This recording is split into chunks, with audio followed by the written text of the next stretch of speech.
I just stocked the shelves. You got small? Yeah. I just stock the shelves. I'm not donut friend. You got part management? Right. This morning, I saw that Harold had to pick up soda for the office, but at $9 a case, I walked out. I did, every Friday I buy donuts for staff.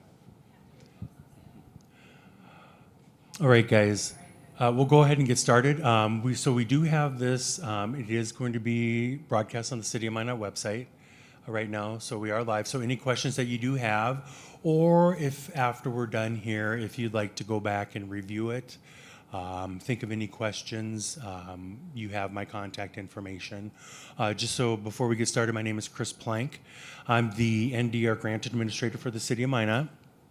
And part of my task is we have re-released a request for proposals for interested parties for the Broadway Circle project. Now, for those of you who may or may not be familiar, the Broadway Circle project is located on South Broadway in Minot. It does consist of three buildings. The first building is what we refer to as Building A, or the commercial building. In that building, it's approximately 12,000 square feet. Currently, right now, there are three suites in there. One is currently occupied by Grand Hunan Oishi Ramen, and that's about 4,500 square feet. And then we have the Lord's Cupboard, or the Welcome Table, I believe is their formal name, but the Lord's Cupboard, a food pantry, and a soup kitchen. So that runs the east side of the building, and that's around 55, almost 6,000 square feet. And then right now we have an open spot, which we're using for storage. We call that Suite C, and that's about 1,925 square feet. A little bit about Building A before we proceed. So currently right now, we are renegotiating the lease with the restaurant. Their lease is up at the end of April. So we are in the process of renegotiating that lease with them. We do have terms in there for an extended lease. However, we did put a clause in there that would say if an entity wishes to have that space, there is X amount of time in which we would have Oishi Ramen vacate. We would give notice, and then they would move, and then the other entity could assume that property.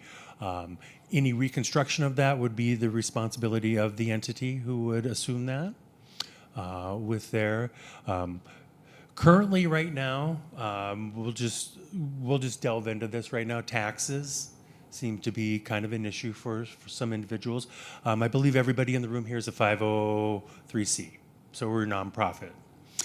So currently right now, the only space that is taxable is the restaurant portion. And that's about $5,000, $5,100 in taxes. Now I can let you know that we have also, in addition to a monthly rent, we have proposed a monthly CAM charge to help cover some of the costs with the property taxes, to help cover some of the charges with the snow removal, even though it's not year-round. The CAM charges can be assessed year-round to help make up for that. And then there is a utility bill shared between the buildings, all three suites, for fire suppression. And that's around $145 a month. In the RFP, I have included the utilities that the City of Minot has paid, and also for the property as well. If you have any more questions on those, you can certainly reach out to me. We can pull more utility billings. One of the things that I will say, if we think about the City of Minot water, the water bill, it's a restaurant. There's, restrooms as well as, doing dishes and all of that. So when you look at that in the packet, and then you think, okay, well, we're not going to be doing as much dishes as water, that bill may be a little less, but it's probably nice to figure high when you're doing your budgets, just in case. And if you come in under, great. As far as the other properties, the way that the zoning is here, the restaurant building and the family homeless shelter are all platted as one. So that's one section. And then the 17-unit LMI apartment complex, that is separate. What's the impact of that? Well, someone may be just interested in doing the apartment complex. Someone may be just interested in doing the family homeless shelter. However, when you do that, you assume the responsibility of the commercial space as well. I have had interest of individuals with both. So, I would encourage you to put that in your proposal. Building B. Before we go on, any questions about Building A, the commercial space? What did you say about the fire suppression? So $145 a month, and that could be shared between, currently right now, we do bill the Lord's Cupboard, and we do bill Oishi Ramen, and then the city, because that's an empty space, we assume that $45 charge for or $47.15 for that section of it. So Building B is the family homeless shelter. This is, excuse me, back in 2014-15, there was a competition for, I believe, $190 million for the National Disaster Resilience Competition. Minot was one of 6 communities to be awarded money. $74 million is what we received. And in our proposal from the city, the family homeless shelter was probably one of the most important things that really secured this for us. At that time, there were restrictions on certain family members. If you were a male over a certain age, you may not be able to be with your family at a shelter. This provides that families stick together. It's meant for a transitional phase, not permanent.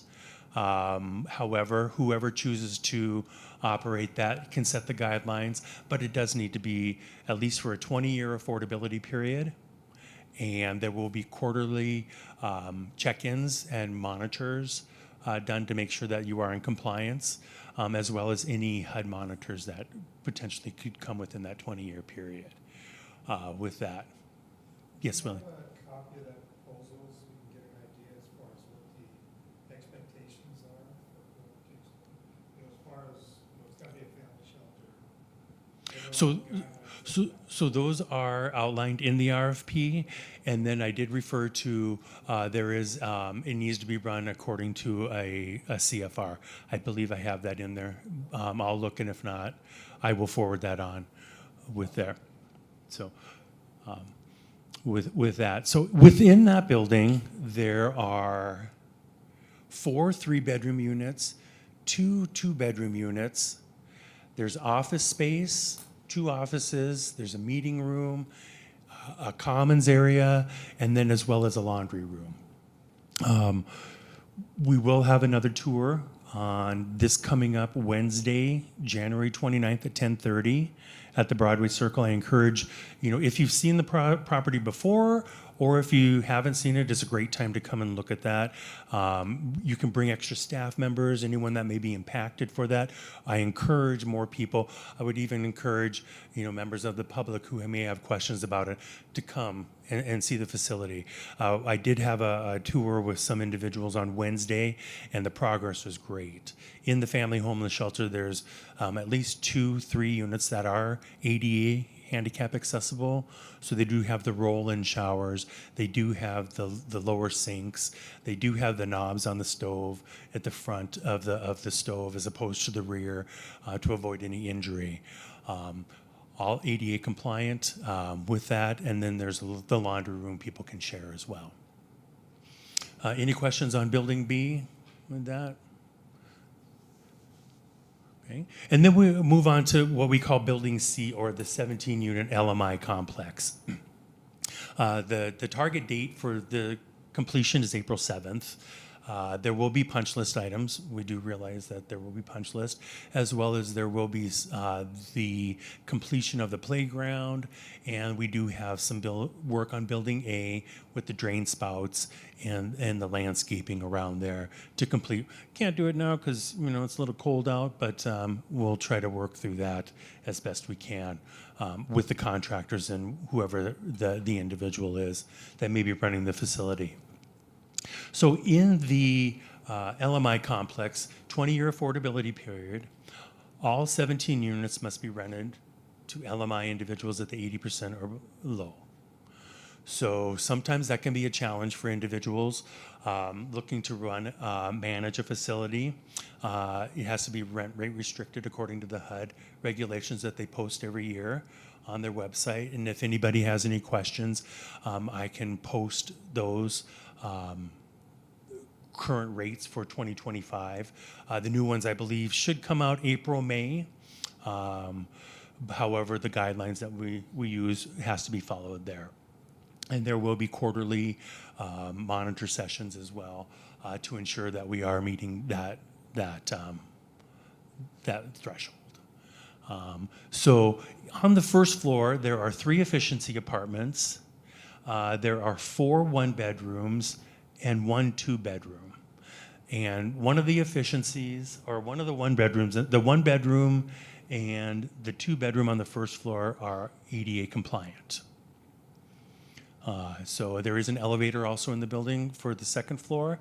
However, keeping the individuals on the first floor is probably would be easier access. And in case of an emergency, it'd probably be the safest thing to do with that.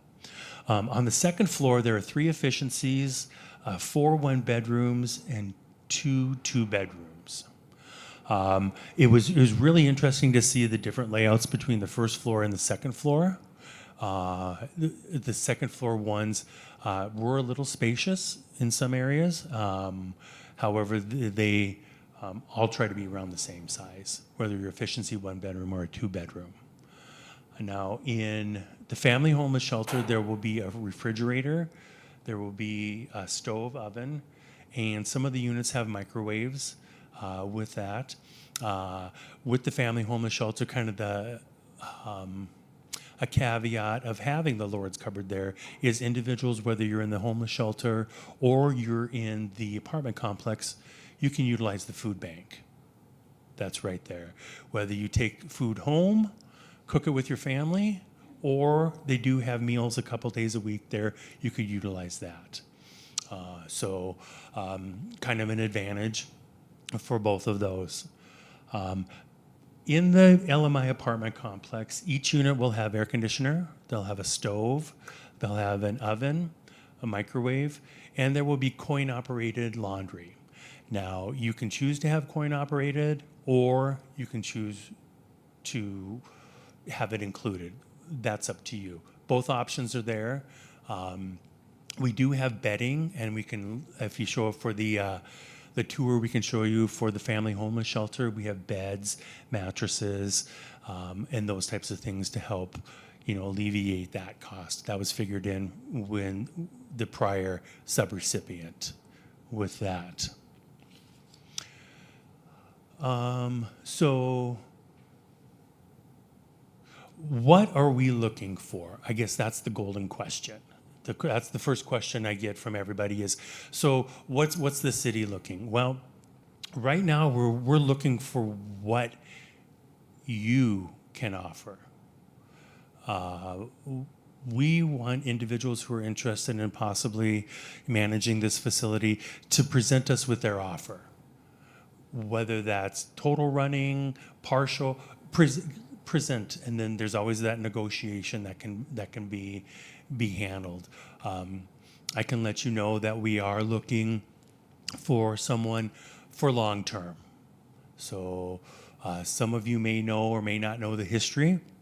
Lutheran Social Services was the original subrecipient. They went bankrupt. Project B stepped in, had some fund mismanagement. And so the city of Minot, according to the HUD guidelines, we're protecting the asset, and we are have put city reserves in to the property to complete the project, because we know, one, the importance of it and the impact it can have on individuals.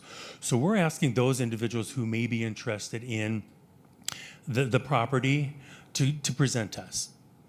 Present us to the city. They're due March 7th. So any questions between now and then, come come to me. I'll be the center point of contact. And then I can always farm those questions out and get the answers that we need with that. I do have Ryan Kamarowski here. He's the city assessor. If anybody has any tax questions, I believe everybody's here is nonprofit, so that may be moot. But if anybody has any questions, he would be happy to answer those at this time. Do you have any estimates as far as what insurance is going to cost for these buildings? I will look that for you. So insurance is something else that I can go look for you as well with that. Just a rough estimate. Certainly. We'd have to do our due diligence on it ourselves. Correct. Now, I do know that in the Oishi Ramen lease, they are required to have their carry insurance as well as the Lord's Cupboard. However, might have that extra insurance just be safe. But I can see what they potentially could be with that. Chris, I think it was so cold when I was over at the shelter that I didn't notice this, but on the original mock-up, there was a garage on the apartment complex. That is not there, correct? It is. But that I think is mainly. So the question was, the garage that you see in the rendering on the picture. It's a maintenance garage. I think that's where they're going to. It's small, but I believe it's off to the south or the west side of the building, and it might not have been. The door may not have been on it, but I believe that there is one there to store like snow blowers, lawnmowers, or any type of storage. Do you know square footage of that? Would it be the size of a normal single stall garage? I will check on that. Yes, Chris. So prior, you talked about moving social services zoning and Project B into financial income statements that they would be reviewed.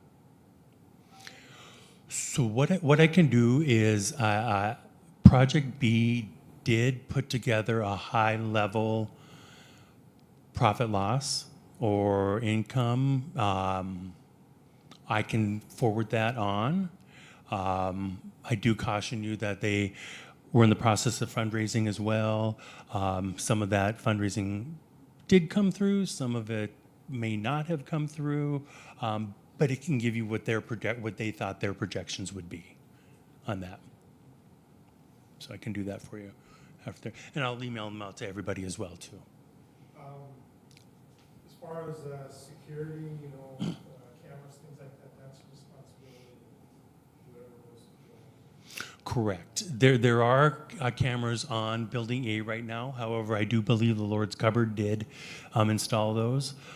So yes, so any security upgrades would be at your discretion.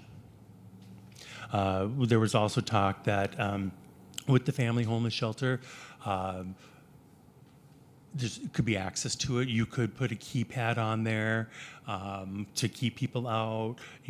However you provide that protection for that would be in your hands. Yes, Scott. Clarification, right? Because this is something I've never fully understood. With the LMI housing, obviously, even though it's a nonprofit, is there taxes assessed to that housing? Property taxes assessed to it? I'll let Ryan answer that one. So for the 17-unit apartment complex, there is one portion of the Central Code, subsection 43, that a nonprofit could make an application for exemption for. So North Dakota Central Code exclusively states that all property in the state is taxable unless explicitly exempted. Subsection 43 is there. There are a couple of requirements for that. One of them is subject to and in compliance with a land use restriction agreement. We We've had similar properties here in Minot go through where the city council has granted that. So that's definitely something you'd want to put into your request as well. The other option criteria there is that the does not have to be solely owned by a 501c3. You can be in a partnership with a for-profit as well, but there's some requirements there. The first right of refusal and ownership outlined between the partnership has to be outlined in accordance with the Central Code. And then the third requirement there is the general partner or ownership is controlled by a nonprofit entity or political subdivision. So that's the three requirements there. What it does is it doesn't eliminate all your property tax. It does a payment in lieu of taxes, which is let me pull it up here, 5% of rents minus utilities. So if you take your overall gross rents less your utilities, is 5% of that is your payment in lieu of taxes instead of a full property tax on the property. Thanks, Ryan. And those guidelines are posted in the RFP. I did attach that. We did have some council members who had some request on a different project that we had, so I just utilized that from Ryan. There, but yes, you know, as you're going through, you're doing your due diligence. Anybody out there, if you have any questions regarding the taxes or regarding the property, you know, feel free to reach out to myself or to Ryan. If you reach out to me, I can coordinate a response from Ryan, and we can get you that information as well too. So I see, Jen, there was a question that may have popped up on the screen. I didn't see it. So maybe she will come out and let me know. No question? Okay. All right. Perfect. All right. So any questions so far regarding this? I do know I owe people some emails and some follow-up. And now I will do the individuals here, but then the individuals that were also on the mass email that I had went out. But I do want to stress that if you have not toured the property, and even if you think that your organization is remotely interested in it, please come next Wednesday at 10:30. We'll meet in front of the what I call Suite C, so in front of the restaurant. Or if none of those times work for you, that time doesn't work for you, feel free to reach out to me and I will make it work. I am gone the first week of February, but any other time after that, if you have people coming to town, you have board members that want to see it, that may be interested, reach out to me. I'll be more than happy to take you through that. Or I do have individuals with CDM Smith who have been working very closely with us on this project that can answer some questions too for me.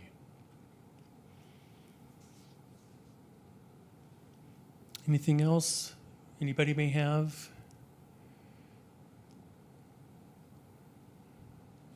Okay. You do have my contact information on my card. Please reach out to me with questions.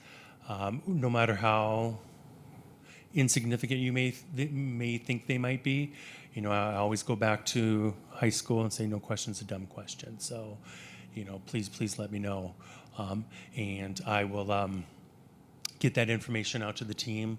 And so look for an email from me early this afternoon, and then any follow-ups, please direct it towards myself, and we'll go ahead and get you the answers and hopefully get you what you need to submit an RFP or a proposal for us. So, I thank you for your time today. Short, sweet, good questions, and I will get everybody that information. So appreciate your time.